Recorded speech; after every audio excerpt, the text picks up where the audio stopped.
Assalamualaikum warahmatullahi wabarakatuh. Selamat datang di Iskai Community. Ini adalah pelatihan kita, yaitu adalah pelatihan Nearpod sebagai media pembelajaran. Pelatihan Nearpod ini adalah pelatihan terbaru di minggu ini dan akan berlangsung selama 4 hari dari tanggal 8 Desember 2021 hingga tanggal 11 Desember 2021. Pelatihan ini masih sama seperti pelatihan-pelatihan Iskai Community yang lain, bahwa pelatihan ini akan mendapatkan sertifikat di akhir pelatihan. Untuk mendapatkan sertifikat pelatihan, Bapak Ibu harus bisa menuntaskan ataupun menyelesaikan pelatihan dengan menyelesaikan presensi dan tugas-tugas yang akan diberikan oleh kami dari Iskai Community. Bagaimana cara menyelesaikan tugasnya? Seperti biasa, 75% dari kehadiran Bapak Ibu semuanya. Untuk 75% kehadiran ini, saya harap Bapak Ibu bisa memenuhi syarat tersebut hingga nantinya akan mendapatkan sertifikat pelatihan. Pelatihan ini berlangsung dengan 32 jam pelajaran sehingga materi yang akan disampaikan cukup padat, sehingga Bapak Ibu saya harap bisa meluangkan waktunya untuk benar-benar komitmen dalam mengikuti pelatihan ini. Pelatihan ini sendiri kenapa memunculkan ide untuk menggunakan ataupun memberikan materi Nearpod, karena kita masih dalam keadaan virtual seperti ini, dimana kita belum bebas untuk berinteraksi secara langsung, secara fisik, kontak fisik dengan para peserta didik. Maka Iskai Community di sini hadir untuk memberikan berbagai macam pilihan alternatif yang dapat digunakan sebagai media pembelajaran dan sebagai platform-platform di dalam kelas Bapak Ibu semuanya. Guru dituntut untuk menjadi lebih efektif, lebih kreatif, dan lebih dapat bisa menggunakan teknologi atau memanfaatkan teknologi.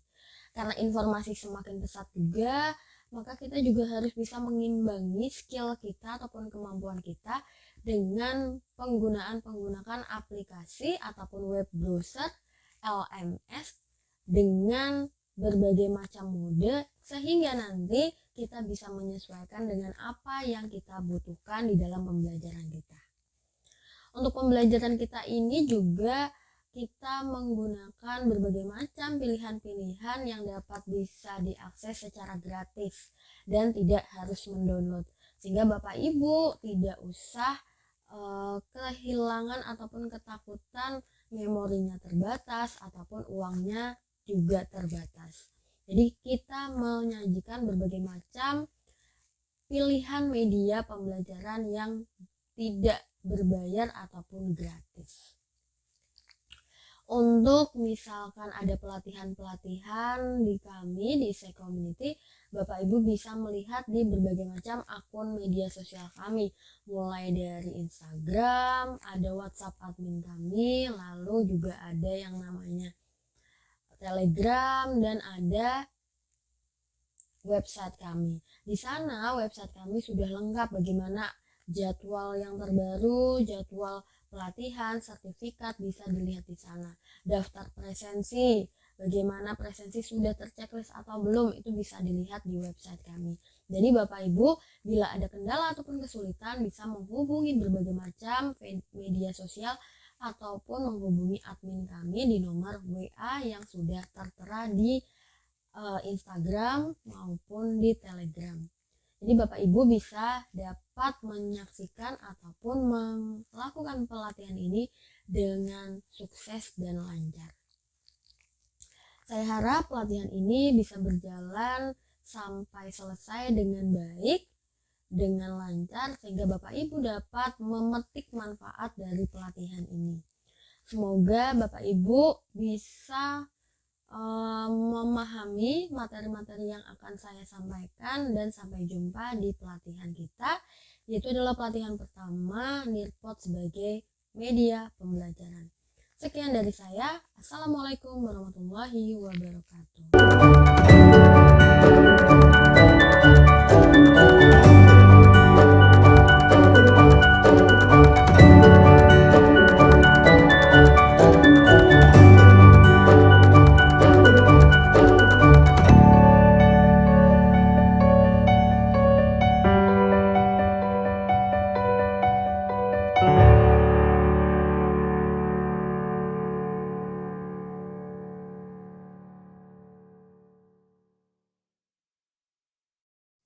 Assalamualaikum warahmatullahi wabarakatuh. Selamat datang di pelatihan ISKAI yang terbaru, yaitu adalah pelatihan penggunaan Nearpod sebagai media pembelajaran. Pelatihan penggunaan Nearpod sebagai media pembelajaran akan berlangsung selama 4 hari, yaitu mulai hari ini, yaitu tanggal 8 Desember 2021 hingga tanggal 11 Desember 2021.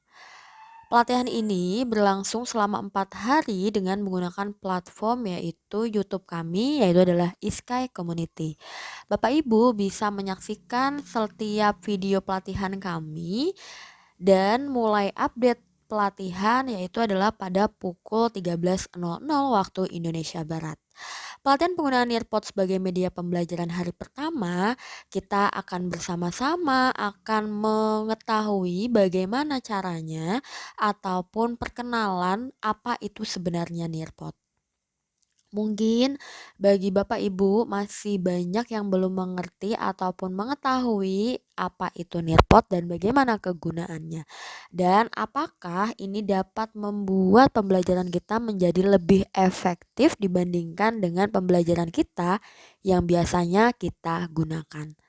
Oke, kita mulai yaitu dengan sebenarnya apa itu Nearpod? Jadi Nearpod ini sendiri yang pertama adalah sebuah platform ruang pembelajaran yang menghadirkan interaksi siswa.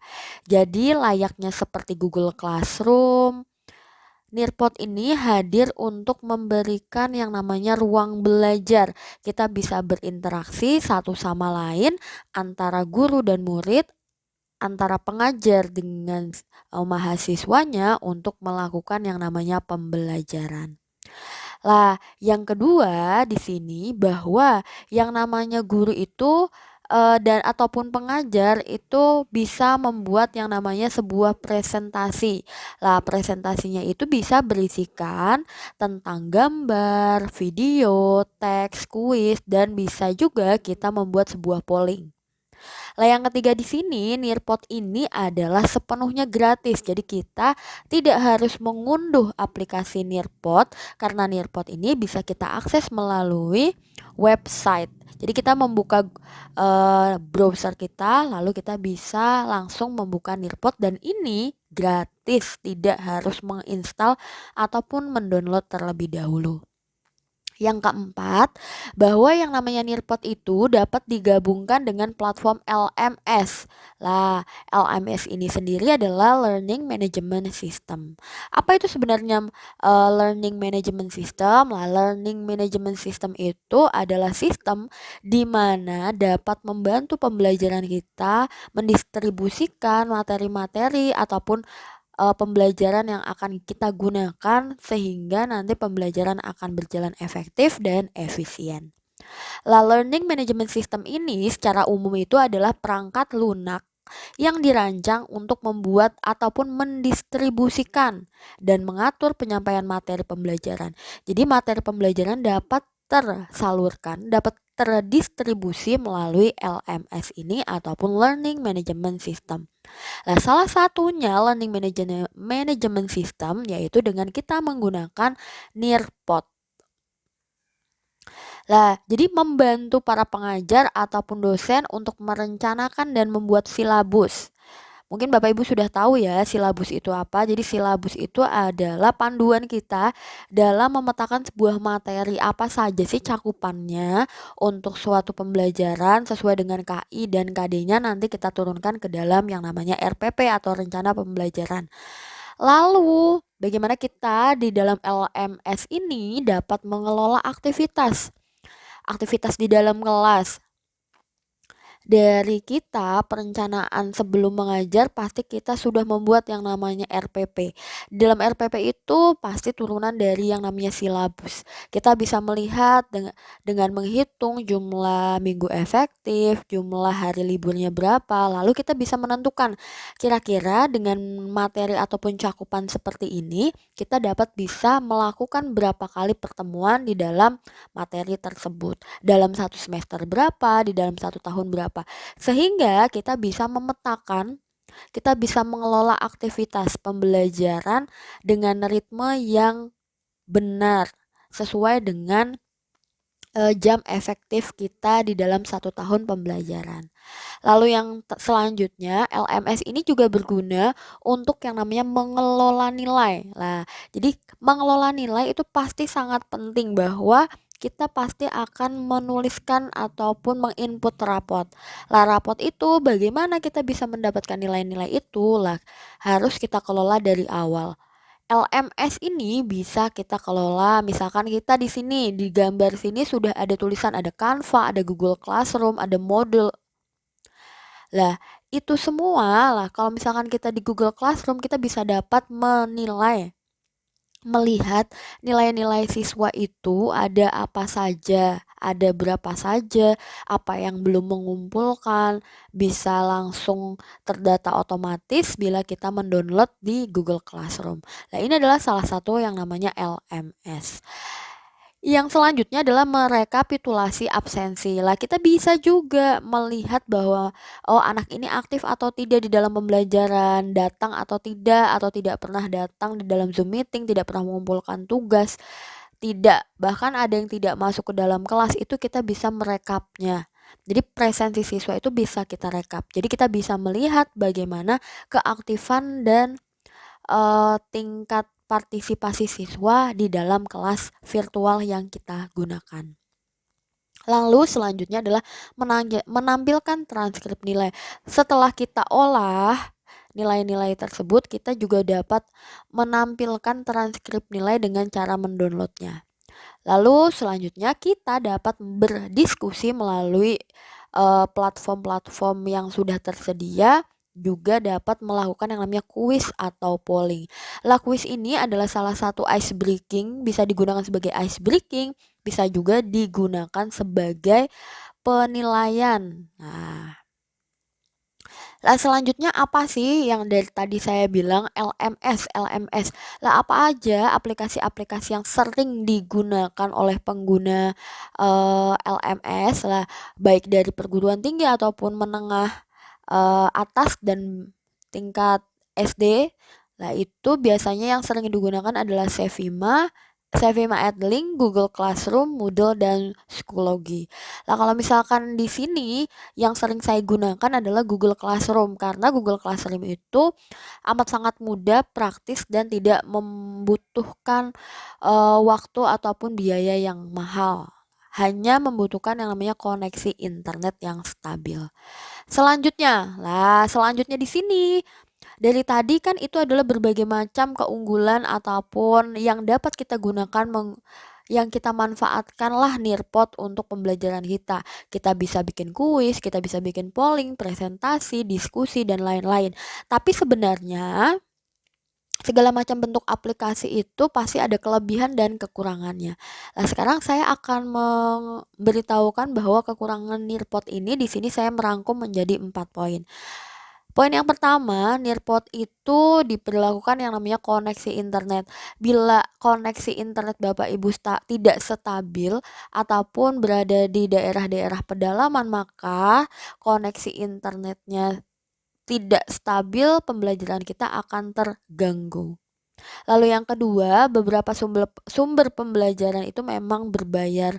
Jadi bila kita ingin mendapatkan fitur yang amat sangat lengkap, maka ada fitur-fitur yang tidak dapat kita akses, seharusnya kita harus membayar untuk mendapatkan fitur yang lebih lengkap. Dan yang ketiga adalah terdapat kemungkinan itu aplikasinya down atau apabila digunakan oleh terlalu banyak. Jadi bila pengguna itu terlalu banyak, server juga tidak dapat menampung ataupun semakin melemah kekuatannya. Lah, terkadang aplikasi ini juga bisa down servernya sehingga penggunaan Nearpod akan sedikit lambat ataupun tersendat. Dan yang terakhir, kekurangan dari Nearpod ini adalah jumlah anggota kelasnya terbatas. Jadi kita tidak bisa menampung semua ataupun banyak sekali jumlah anggota di dalam suatu Nearpod. Itu adalah kekurangan dan bagaimana sih gambarannya seperti apa itu Nearpod. Untuk di hari kedua kita akan mulai membuat akun. Lah, akunnya nanti apa saja? Kita akan membuat akun untuk guru.